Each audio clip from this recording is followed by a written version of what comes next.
Olá, pessoal, tudo bem? Boa noite para mim aqui. Aí para você pode ser bom dia, boa tarde, boa noite. Bom, eu resolvi gravar essa aula aqui para explicar a resolução do exercício 5 da lista que eu disponibilizei lá para vocês, tá bom? É um problema que envolve muitos conceitos, então eu escolhi ele para a gente poder interagir, né? Ainda que assincronamente, mas vamos lá. Deixa eu iniciar a apresentação aqui.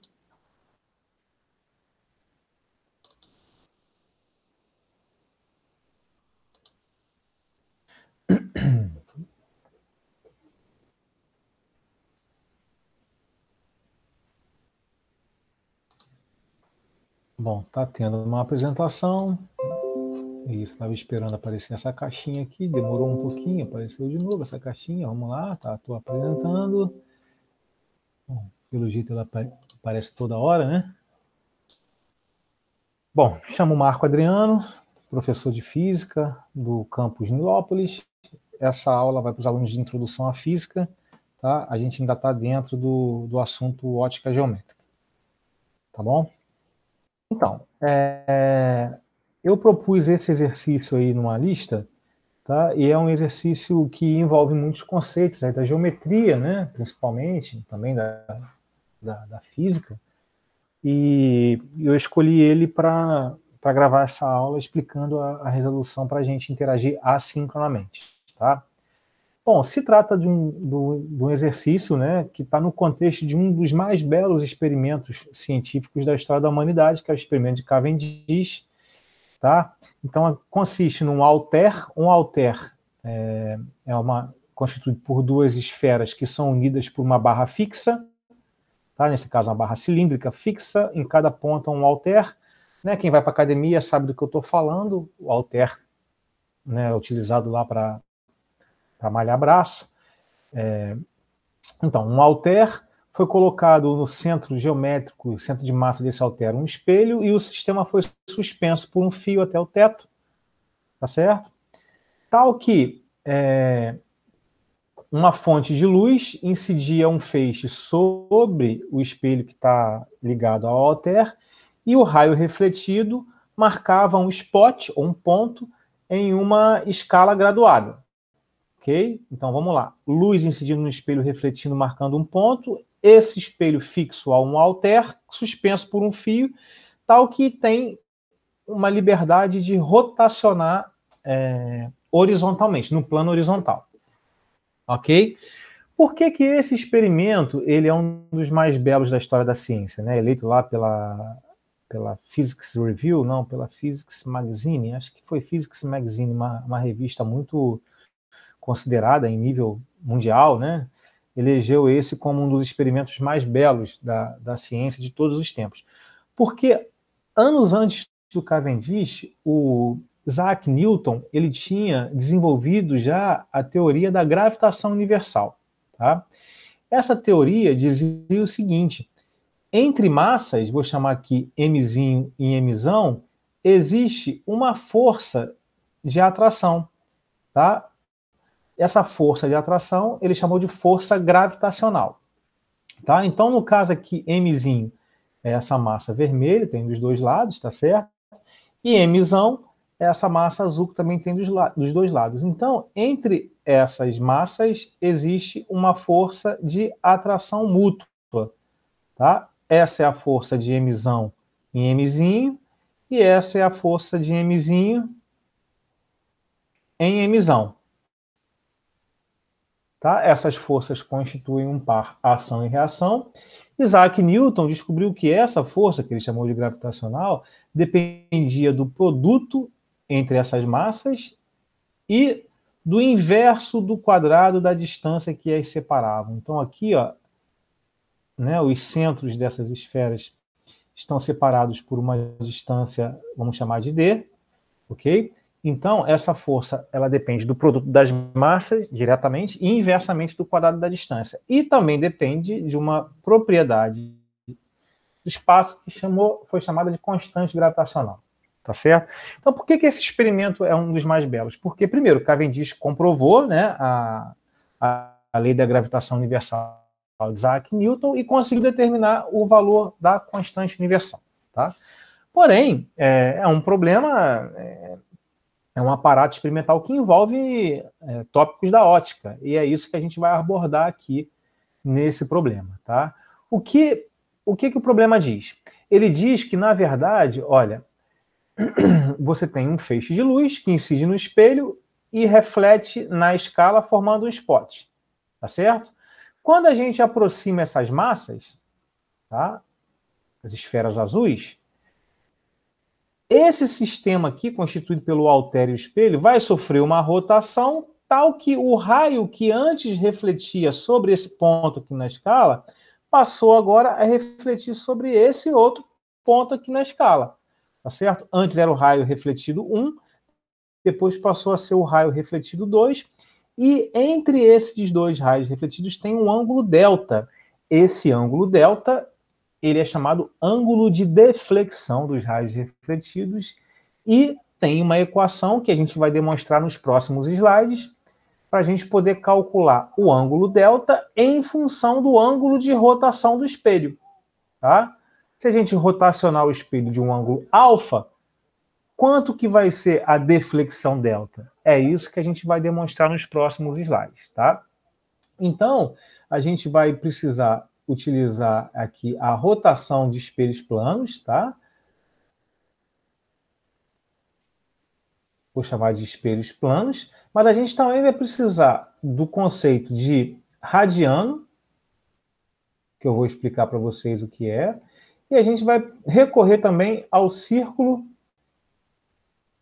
trigonométrico para poder descobrir qual é o valor do ângulo de rotação alfa, que é o que o problema está pedindo, determine o valor de alfa. Tudo bem? Bom, então a seguir nós vamos proceder à rotação do espelho plano. Considere que um espelho plano esteja na posição horizontal, tá? As cores para baixo, a parte reflexiva para cima. Considere uma fonte de luz. Essa fonte de luz emite um raio que incide sobre o espelho e sofre uma reflexão. Raio incidente, raio refletido. Se a gente lembrar da lei da reflexão, a lei mais simples da natureza, a gente passa uma reta normal pelo ponto de incidência e diz que o ângulo de incidência é igual ao ângulo de reflexão. Aqui chamei ambos de θ1. Ok? Agora imagine se a gente rotaciona esse espelho, traz ele daqui para cá, uma quantidade alfa, um ângulo alfa, não é? Sem mexer na fonte de luz. Tal que agora o raio de luz incide nesse novo ponto aqui e é refletido, tá certo? Então, entre esses dois raios refletidos, existe um ângulo de deflexão, tá? Então, nessa nova situação, o raio incide num ponto por onde passa a normal N2, tá? E os ângulos entre os raios refletidos a gente está chamando de delta. Então, ângulo de rotação do espelho alfa, ângulo de deflexão dos raios refletidos, delta. Tá bom? Esse é o nosso problema, né? E a gente quer descobrir a relação entre delta, a deflexão, e alfa, a rotação. Ok? Bom, para isso, a gente vai lançar mão de todos os recursos geométricos que a gente for capaz de lançar mão aqui deles, tá? Eu fiz uma demonstração da forma mais simples possível, ok? Tal que, vamos lá, eu estou chamando esse ponto de incidência na situação 1 de I1 e esse ponto de incidência na situação 2 de I2, ok? Prolongando os raios refletidos, tá, nas duas situações, antes da rotação e depois da rotação, esses raios vão se interceptar num ponto alfa, e esse ângulo alfa aqui é justamente o ângulo de deflexão. Desculpe, ângulo alfa. Esse ângulo aqui no vértice A é justamente o ângulo de deflexão delta, tá bom? E se eu prolongar agora as duas retas normais, elas também vão se interceptar num ponto B, tal que esse ângulo aqui é o ângulo alfa. Que ângulo alfa é esse? É o mesmo alfa de rotação dos espelhos.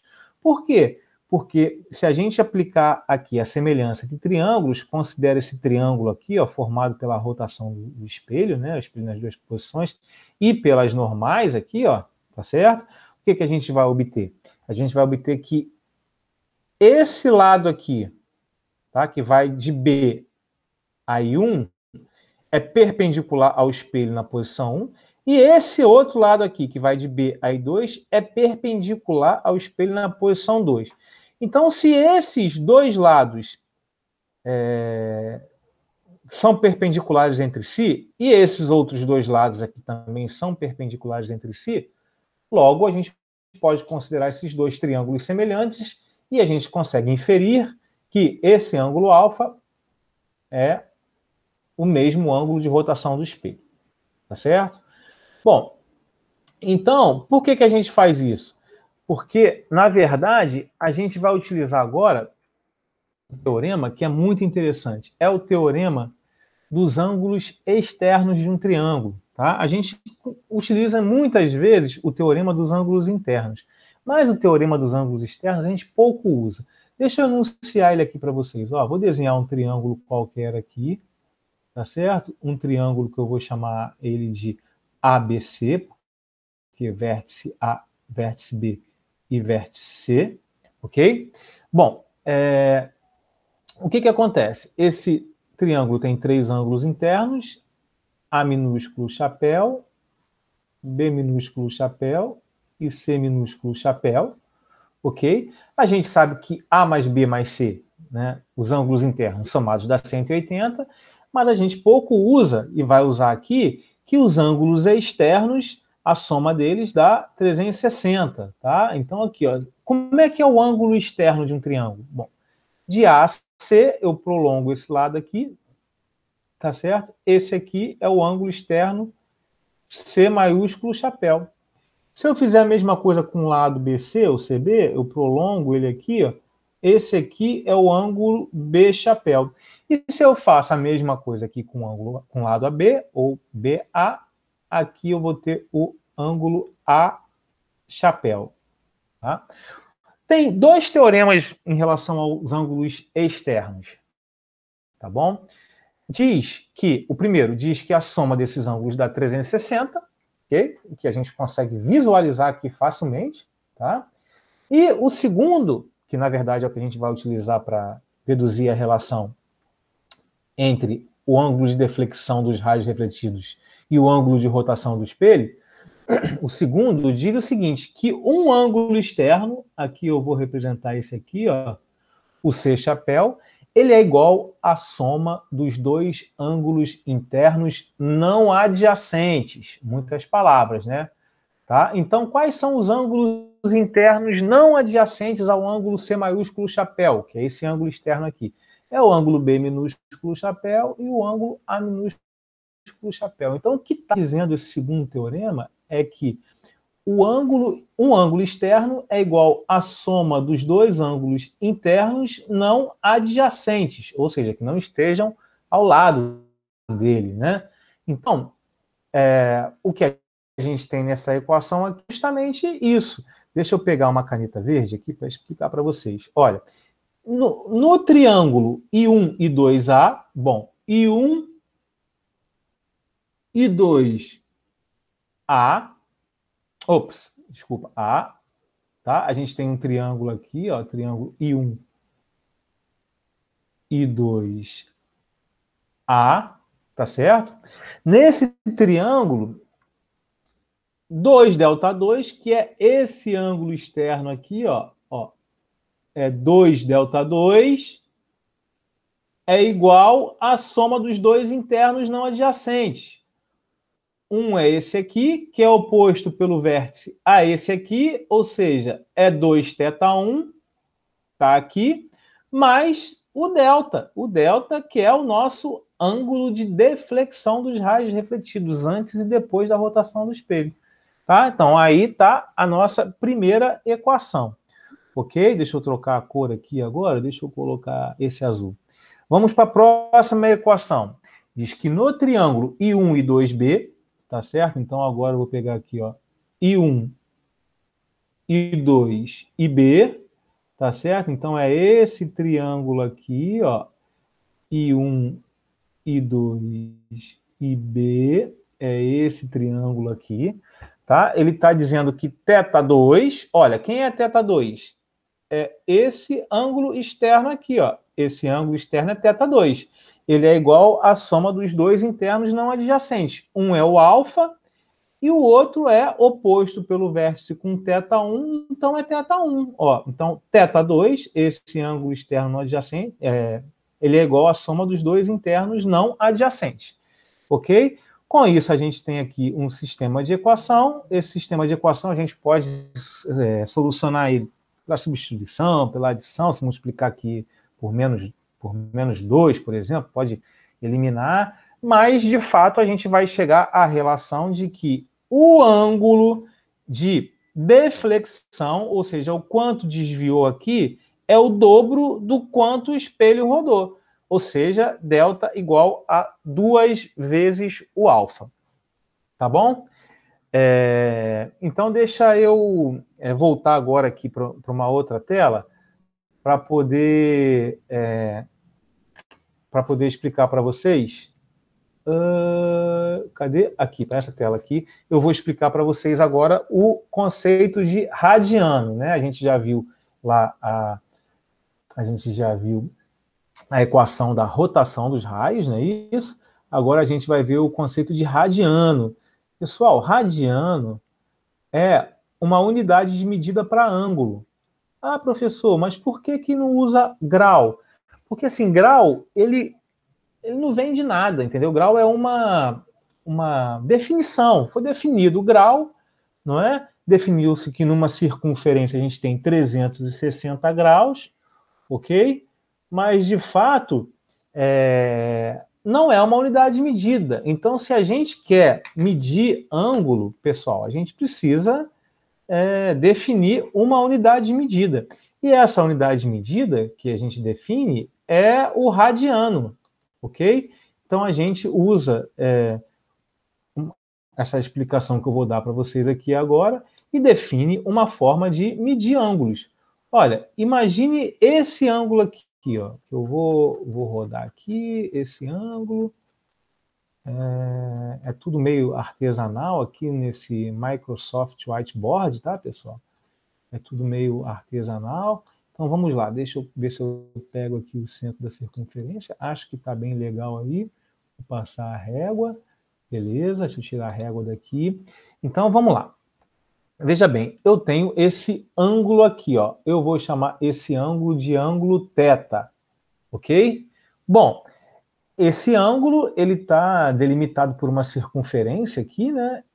De raio R, e ele varre um arco dessa circunferência que a gente chama de S, ok? Então, assim, uma definição para início de conversa, mas é uma definição que vem de outras grandezas tangíveis, né?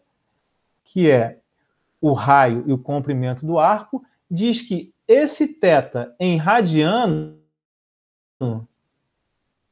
igual ao comprimento do arco dividido pelo raio da circunferência. Ok? Então, essa é a definição de radianos. Tá? Uma medida de ângulo que é aceitável para a física. Né? É uma unidade de medida para ângulo. Ok? E a gente obtém dessa forma aqui. Agora, vamos olhar para esse radiano para a gente começar a se familiarizar com ele. Quanto que seria um radiano? Bom, um radiano ele seria o ângulo para o qual o comprimento do arco é igual ao raio. Tá certo? Então, se você tem um ângulo para o qual o comprimento do arco é igual ao raio, você tem um radiano. Então, vamos supor, se esse S aqui tem o mesmo tamanho que o raio, né, o arco aqui tem o mesmo tamanho que o raio, esse ângulo é um radiano. Agora, como é que a gente compara o radiano com o grau, não é? Os 360 graus lá, como é que a gente faz essa comparação? Então, para isso, a gente vai usar o círculo trigonométrico, tá? O círculo trigonométrico. Esse círculo trigonométrico, a gente precisa se lembrar que ele tem uma propriedade, que o raio vale 1, tá bom? Então, aí está o nosso círculo trigonométrico. Deixa eu melhorar aqui a distribuição, tá certo? Vamos lá. Se a gente pegar o círculo trigonométrico aqui, ok? Ué, por que que não virou um círculo? Sei lá, às vezes ele vira, às vezes ele não vira. Bom, o círculo trigonométrico, tá? Se a gente pegar ele aqui, a gente vai descobrir a relação entre radiano e grau de forma muito simples, a partir de uma regra de 3. Tá bom? Então, se eu pego aqui um eixo do círculo trigonométrico, não sei como mudar isso aqui colocando o valor numérico, tem que ser girando o botãozinho do mouse, sabe? Aí é um problema isso, um problemão. Mas eu pego aqui, ó, o círculo trigonométrico, ok? E ele nos permite descobrir essa relação, tá? Por quê? Vamos lá. Como é que a gente mede o comprimento da circunferência? O comprimento de qualquer circunferência, pessoal, é 2 vezes o π vezes o raio da circunferência, ok? Logo, o comprimento do círculo trigonométrico, ele é 2π, ok? Então, veja bem, se o comprimento é 2π e o raio vale 1, o que eu posso dizer aqui? Eu posso dizer que 360 graus, tá? 360 graus, ele é, ó, 360 graus, ele é o comprimento, tá? Ele corresponde ao comprimento, que é 2π. Agora, radiano. Por quê? Porque a gente está falando de um grau, de um ângulo de 360 graus. Ele é 2π radiano. Tá certo? Então, se eu quero saber quanto que vale um radiano, não é isso? Eu quero saber quanto é que vale um radiano. Ele vai valer... Espera aí. Desculpa, pessoal. Só um minutinho. É isso. Então, bom, veja bem, eu estou falando assim que um radiano é o ângulo para o qual o comprimento do arco é igual ao raio. Está aqui essa equação. Mas quanto que é um radiano em grau? É isso, pronto. Lembrei o que eu queria descobrir. Então, eu quero saber quanto que um radiano é em grau. Um radiano, tá certo? Um radiano, vou colocar aqui, é em grau. Então, aqui eu tenho uma regra de 3 que vai me dizer o seguinte, que o meu x, que é um radiano em grau, ele vai ser igual a 360 divididos por 2 vezes 3,14. Ok? Eu estou aqui com a minha calculadora na mão, então eu vou dividir 360 por 6,28, que dá 57,3 graus. Então, ó, um radiano, tá? Isso aqui é um radiano, ok? Bom, para vocês perceberem, né, quanto que o radiano ele é uma quantidade grande em relação ao grau, tá bom? Dito tudo isso, vamos para a solução do nosso problema, tá? Vamos lá para a solução do nosso problema. Vamos voltar aqui para a nossa apresentação, tá?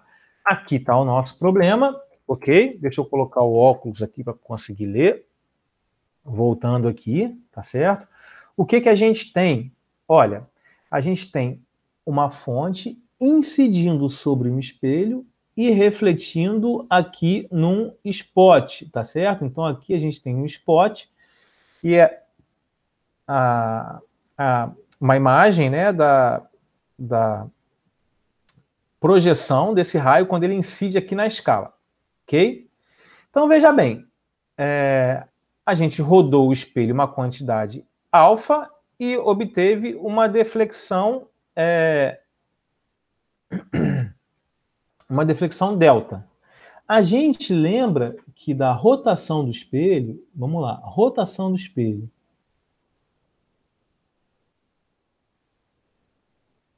A gente lembra que esse ângulo de deflexão, o delta, ele é igual a 2 vezes o ângulo de rotação do espelho. Ele é 2 vezes o alfa, ok? Bom, se o problema nos pede para determinar alfa, então a gente sabe que alfa é igual a metade de delta. Ou seja, o ângulo de rotação do espelho é a metade do ângulo de deflexão do raio, que é o raio refletido 1 e o raio refletido 2, delta. Tá certo? Então, na verdade, a gente vai ter que determinar o delta. Então, quanto que vale o delta? Então, ó, a gente vai ter que determinar o delta. Ok? E delta, a gente vai pela definição de radiano. Porque, olha, delta em radiano é igual ao comprimento do arco, aqui, ó, vou chamar isso aqui de comprimento do arco,